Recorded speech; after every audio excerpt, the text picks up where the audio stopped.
Hi, today we will start chapter number 2, Law Spring. And firstly, we should know about the author Anish Jung. Anish Jung was born in 1964 in Rourkela and spent her childhood. उन्होंने born वो हुए थे 1964 को. इसमें picture भी हमने show कर रखी है अनिश जंग के बारे में. इनकी पिक्चर देखिए. और इन्होंने अपना चाइल्डहुड जो स्पेंड किया था, चाइल्डहुड एंड एडोलेंस जो उन्होंने स्पेंड किया, यानी वो बचपन से लेके और अपने बुढ़ापे तक वो हैदराबाद के अंदर रहे. And she received her education in Hyderabad. और उन्होंने अपनी एजुकेशन भी हैदराबाद से ही ली थी. And United State of America से भी उन्होंने एजुकेशन ली थी. Her parents were both writers. उनके पेरेंट्स भी राइटर्स थे.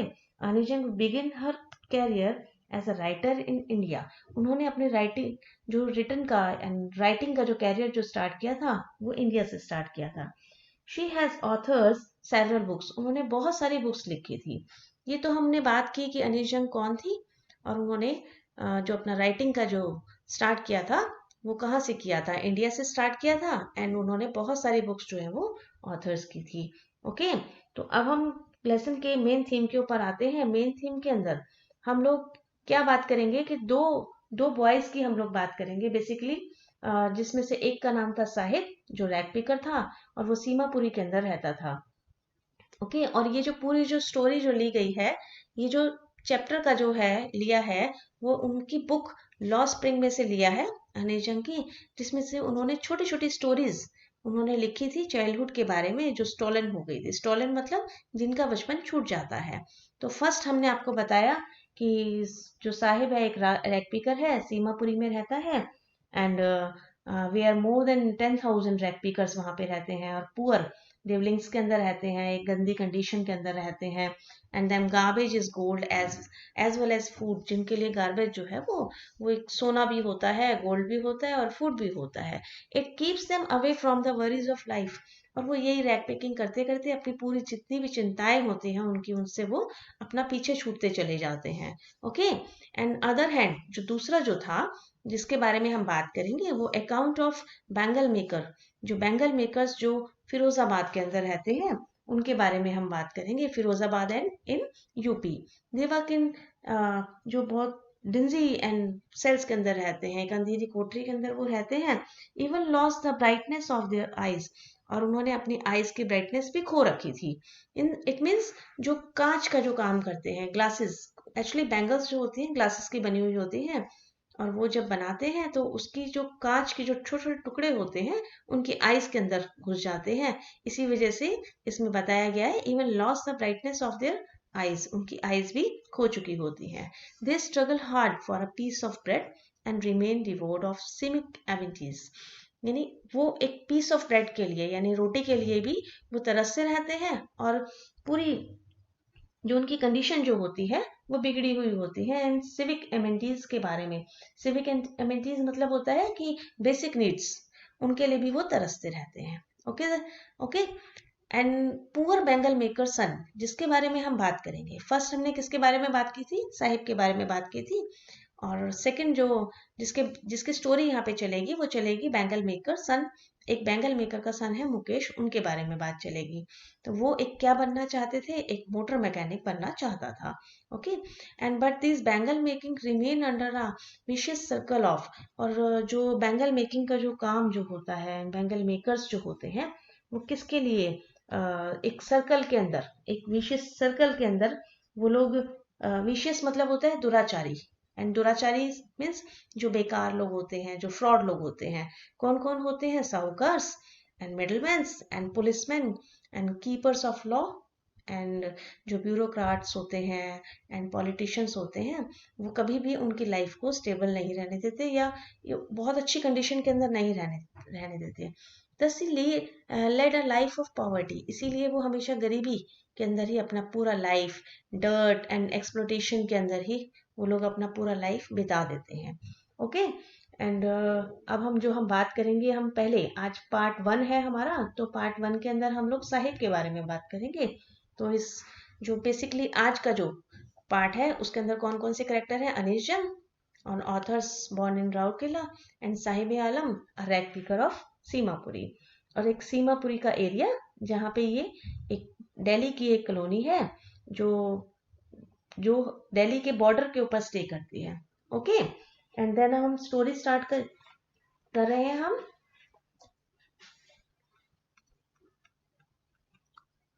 Like this picture.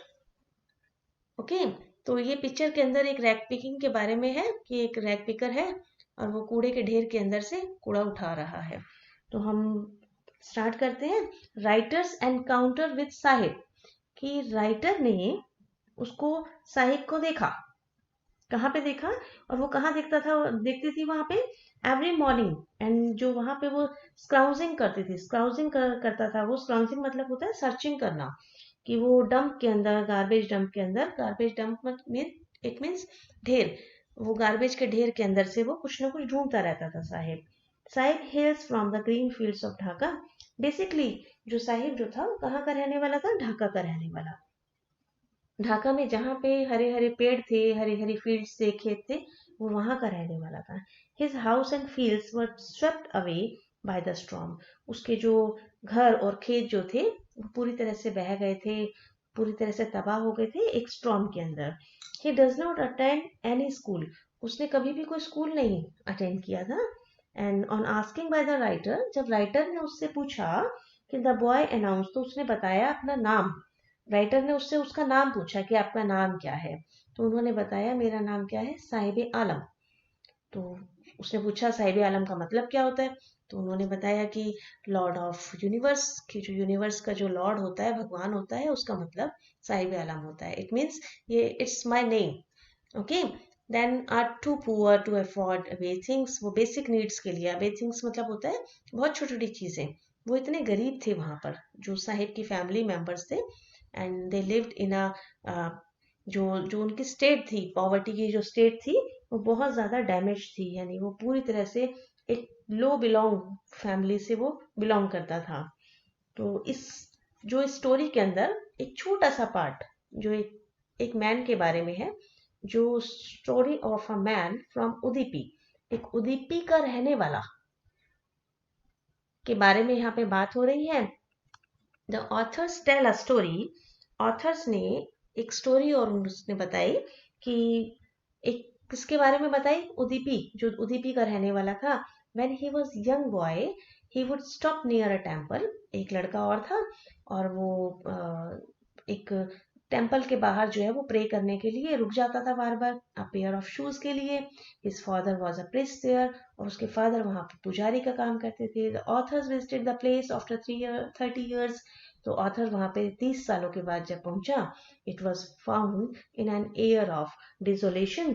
उसने देखा कि वहां की जो हवा जो थी वो पूरी तरह से चेंज हो चुकी है. डिसोलेशन मतलब डिस्ट्रॉय होना, यानी जो पहले जो हवा थी वहां पे वो नहीं थी. हवा मतलब atmosphere. There lived a new priest. वहां पे एक नया प्रिस्ट आ गया था. And there was red and white plastic chairs. ये इट मीन्स वहां का जो जो टेम्पल का जो पूरा बैकग्राउंड था वो चेंज हो चुका था. वहां पे चेयर्स वगैरह आ गई थी. And there came a young boy in a grey uniform. वहां पे अचानक से वहां पे एक लड़का आया और उसने एक ग्रे यूनिफॉर्म पहन रखी थी, wearing socks and shoes. Socks and shoes भी पहन रखे थे. He threw his school bag on the bed. उसने अपना स्कूल का बैग जो है वो बेड के ऊपर डाल दिया. And authors immediately recollected the prayers another boy had made. इतने में ये देखकर, उस बॉय को देखकर उस ऑथर को एक चीज याद आ गई. इमीडिएटली एकदम से याद आ गया कि मैंने कभी 30 years बिफोर एक लड़के को यहाँ पर एक शूज के लिए प्रे करते हुए देखा था.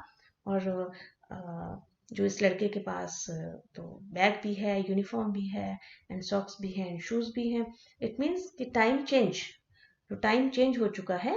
And he thought that the goddess might have granted his pair of shoes. इसका क्या मतलब निकला? कि गॉडेस ने, जो गॉडेस इज अ, जो गॉड जो हम लोग बोलते हैं जिनको, उन्होंने उसकी प्रेयर जो ले ली, उन्होंने ग्रांट कर ली, कबूल कर ली. Now the young boy like the son of the priest wear shoes. और आज के जो प्रिस्ट होते हैं, उनके जो बेटे बच्चे जो होते हैं, उनके पास शूज होते हैं. But many other like the rag pickers remain shoelace. लेकिन आज भी जो कितने ही रैग पिकर ऐसे हैं जिनके पास शूज नहीं होते हैं. तो इट मीन्स क्या है कि टाइम बदल गया. Time change, fully change after 30 years के बाद वो टाइम पूरी तरह से चेंज हो चुका. देखिए ये जो एक छोटी सी स्टोरी जिसके बारे में हमने बात की, इसमें से कभी कभी इन केस एक 3 मार्क्स का क्वेश्चन जरूर पुट हो जाता है। तो बेसिकली तो 2 स्टोरी इसमें चलेंगी, लेकिन एक छोटी सी स्टोरी इसके अंदर जरूर ऐड कर दी है। अब हम आते हैं जो हम सीमापुरी के हमने रैग पिकर के बारे में हम लोगों ने जो बात की। जो Seemapuri is a place of periphery. जो सीमापुरी का जो जिस एरिया का जो है, दिल्ली का जो सीमापुरी एरिया है, वो एक पेरिफ्री ऑफ दिल्ली है। Periphery of Delhi it means कि border of Delhi. Most of the rag pickers live there. यहाँ पे बहुत सारे रैग पिकर्स रहते हैं। देयर आर फ्रॉम बांग्लादेश, और वो कहाँ के रहने वाले हैं? बांग्लादेश के। जैसे साहिब के बारे में हमने बात की कि साहिब जो है वो lets belong to Bangladesh and have occupied unauthorise land like Sahib's family. और वो एक एक ऐसी जगह पे जो गवर्नमेंट के साइड से जो है अप्रूव नहीं है, वो वहाँ पे साहिब अपनी फैमिली के साथ रहता है। Their structure are made of mud with roof of tin and जो टारपलिन जो है, एंड इट मीन्स जो उनका जो घर जो है वो मड का बना हुआ है, एक तरह से जो झोपड़ी होती है ना वैसी। And roof of tin and tarpaulin. Tarpaulin मतलब होता है वाटर प्रूफ, एक कैनवस का बना होना, यानी इट मीन्स जो झोपड़ पट्टी एंड समथिंग जिसे हम टेंट कहते हैं, तो उस एरिया में वो रहता है।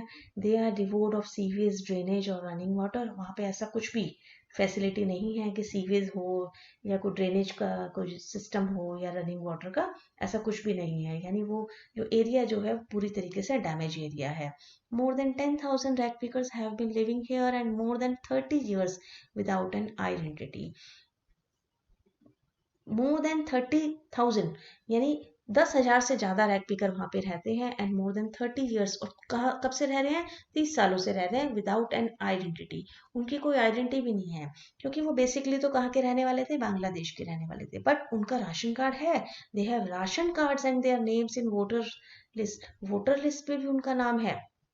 बेसिकली तो वो हमारे देश के तो है ही नहीं रहने वाले, बांग्लादेश के रहने वाले हैं वो। बट वो वहाँ दिल्ली में आके रहने लगे, तो उनका राशन कार्ड भी बन गया एंड वोटर लिस्ट भी बन गया। क्यों? क्यों वहां से वो क्यों आए? Because of food is more important for survival than an identity. उनको आइडेंटिटी से ज्यादा उनके लिए फूड इम्पॉर्टेंट है, खाना इम्पॉर्टेंट है। और जो बांग्लादेश की जो सिचुएशन थी वो कैसी थी कि वो स्वेप्ट अवे बाय स्टॉर्म। वो पूरा का पूरा स्टॉर्म से वो उनका जो घर था, उनका जो फील्ड जो था, वो पूरी तरह से ruined हो गया था, वो तबाह हो गया था। So they prefer to live in Seemapuri rather than to the green fields of Dhaka that keep them hungry। भूखा रहने की बजाय ढाका में वो लोग किस चीज को प्रेफर कर रहे थे? कि वो सीमापुरी में रहें और अपना रैग पिकिंग का काम करते रहे वो। अब साहिब की और भी जो उसकी क्वालिटी है या डिसक्वालिटी है, उसके बारे में हम थोड़ा सा पढ़ेंगे। ये तो हमने पढ़ा कि रैग पिकिंग जो है उनका एक तरह से उनका ऑक्यूपेशन था, और वो लोग मॉर्निंग में निकल जाते थे और इवनिंग में वो लोग घर आ जाते थे। अब हम साहिब के बारे में पढ़ेंगे कि साहिब को एक टेनिस शूज जो मिले, वो कैसे मिले। Sahib likes tennis and sees young men playing at it standing by the fenced gate of a club। Sahib कभी कभी ना वहां रुक जाता था जहाँ पे एक टेनिस का एक प्ले होता था, टेनिस प्लेइंग होती थी, और उसके बाहर वो एक क्लब के बाहर रुक जाता था। He goes inside when no one is around. और वो वहां पे अंदर भी चला जाता था जब कोई भी नहीं होता था अंदर। उसे कौन जाने देता था? The gatekeeper lets him swim. Gatekeeper जो होता था वो उसे परमिशन दे देता था कि जब कोई नहीं होता था। वन डे ही किस चीज के लिए परमिशन देता था? चलो अंदर जाओ, थोड़ा बहुत झूला झूलाओ, स्विंग कराओ कुछ थोड़ा सा। And one day he gets discarded tennis shoes. One day उसने क्या देखा कि उसने कुछ उसे डिस्कार्डेड मतलब होता है एक बेकार फटा हुआ जो टेनिस शूज होता है किसी का, जैसे खराब हो गया होगा तो वो कोई वहां पे फेंक गया, तो उसे वो वहां पे मिल गया। It was like a dream come true for him. और इस तरह से उसका जो ड्रीम जो था वो पूरा हो गया। नाउ साहिब अब साहिब क्या करता है? Now Sahib works in a tea stall. अब साहिब प्रेजेंट में वो रैग पिकिंग का काम नहीं करता है। वो क्या करता है? Works in a tea stall. उसने रैग पिकिंग का काम छोड़ के एक टी स्टॉल के ऊपर काम करना शुरू कर दिया। He gets 800 rupees and all his meals. उसे वहां जो उसका जो ऑनर है जो टी स्टॉल का, उसे 100 रुपीज देता है और उसका जो खाना जो होता है दिन का वो देता है. हिज फेस हैज, उसका जो फेस है has lost the care free look. जो केयर फ्री होके वो घूमता था इधर से उधर, रैक पैकिंग कर लेता था. उसे लाइक अ गोल्ड, उसे कुछ भी एक ऐसी एक्सपेंसिव चीज मिल जाती थी तो उसे गोल्ड समझ लेता था. And he carries a steel canister. अब क्या करता है वो, टी स्टॉल पे क्या होता है, कनस्तर होता है ना, कनस्तर के अंदर जो टी जो है वो कलेक्ट करके और जगह जगह जाके वो लोग उसे सेल आउट करते हैं. तो वो एक स्टील कनस्तर कैरी करता है and that seems heavier than the plastic bag. जो उसके उस प्लास्टिक बैग जो उसकी रैक पैकिंग के काम में आता था उससे कहीं ज्यादा भारी था. He would carry so lightly over his shoulder. और वो उसे जो है अपने कंधे के ऊपर, अपने शोल्डर के ऊपर वो उसे लेके घूमता रहता है. The bag was his, bag उसका होता था. But the canister belong to the shop owner. लेकिन कनस्तर किसका है, उस शॉप ओनर का. Saheb is no longer his own master. Saheb ज्यादा टाइम के लिए अपना मास्टर नहीं बना रहा. अब हमने साहिब के बारे में पढ़ लिया कि साहिब जो है पहले रैक पैकिंग का ही इज ओन मास्टर, वो अपना मास्टर था. जब मर्जी वो मॉर्निंग में जाता था, जब मर्जी वो इवनिंग में आता था. बट अब वो कहीं पे सर्विस कर रहा है, one type of service in tea stall. And he got 800 rupees and all his meals, but Sahib is no longer his own master. इस तरह से साहिब की लाइफ पूरी तरह से कैसी हो गई, is a service man and वो अपना मास्टर भी खुद नहीं रहा.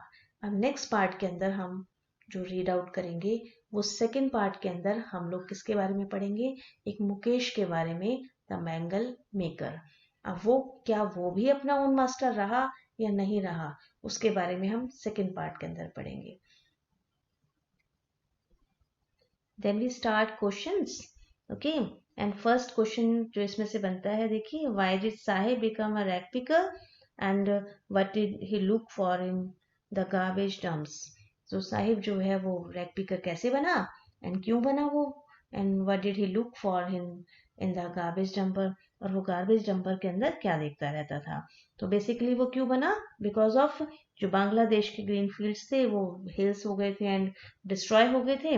Then Saib hails from the green fields, Dhaka. His house and fields were swept away by the storm, and their poverty and pitiable conditions हो गई थी उसकी लाइफ की, and forced him become a rag picker in Simapuri in Delhi. और इस तरीके से वो दिल्ली में रहने लगा था क्योंकि उसके पूरे फील्ड्स, ग्रीन फील्ड्स डिस्ट्रॉय हो चुके थे. तो वो अब नेक्स्ट जो इसमें पार्ट है, what did he look for in the garbage dumper. Garbage dumper के अंदर वो क्या ढूंढता रहता था, तो क्या ढूंढता था, ही always looking for the gold in garbage dumps. वो हमेशा ये देखता रहता था कोई एक्सपेंसिव चीज. यहाँ पे गोल्ड का मतलब जो होता है वो कोई एक्सपेंसिव चीज, गोल्ड मीन से गोल्ड नहीं, एक्सपेंसिव चीज वो ढूंढता रहता था.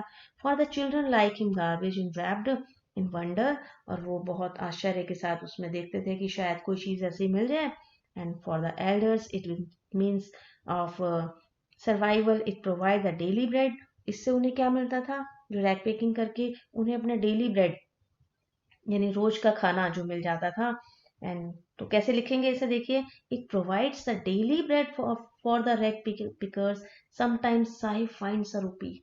उसे डेली ब्रेड तो मिल ही जाता था, लेकिन कभी कभी समटाइम्स क्या होता था, साहिब फाइंड्स अ रूपी, कभी कभी उसे रुपीज मिल जाते थे. इवन 10 रुपीज का नोट मिल जाता था, और सिल्वर कॉइन भी मिल जाता था कभी पड़ा हुआ. There is always hope of finding more. तो इस तरीके से उसे एक दिन जैसे उसे 1 रुपया मिला, 1 रुपीज मिले, तो दूसरे दिन उसे 10 रुपीज मिले. तो उसकी जो मोर की जो थॉट्स थी, जो उसकी जो एक्सपेक्टेशन जो उससे जो बन गई थी, तो वो बनी रहती थी, hope of finding more. And in Dhaka he was not getting enough food. और ढाका में तो उसे एनफ फूड मिलता ही नहीं था. तो इस तरीके से हम फर्स्ट क्वेश्चन जो है वो इस तरह से आंसर उसका पुट अप करेंगे. अब हम आते हैं अपने सेकंड क्वेश्चन के ऊपर. Do you think Sahib was happy to work at the tea stall.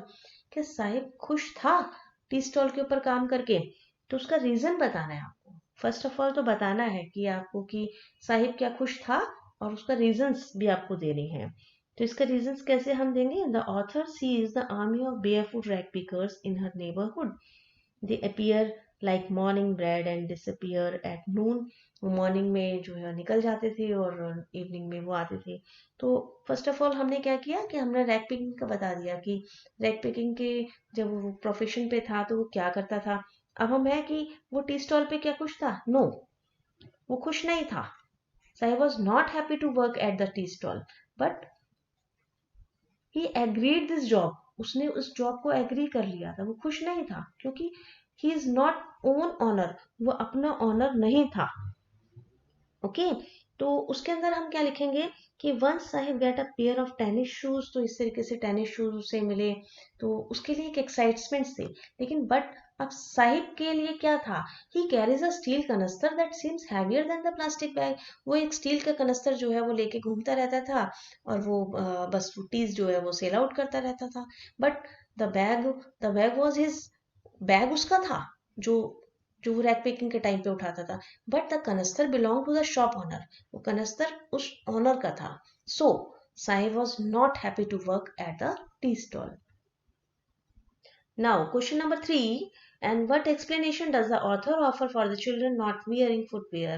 तो author जो है कि ये क्या explanation दे रहा है कि childrens जो wearing नहीं करते हैं footwear उनके बारे में। तो the author sees the army of barefoot, author ने बहुत बार देखा था कि ऐसा barefoot लोग जो रैक पिकर्स जो है वो घूम रहे हैं इन हर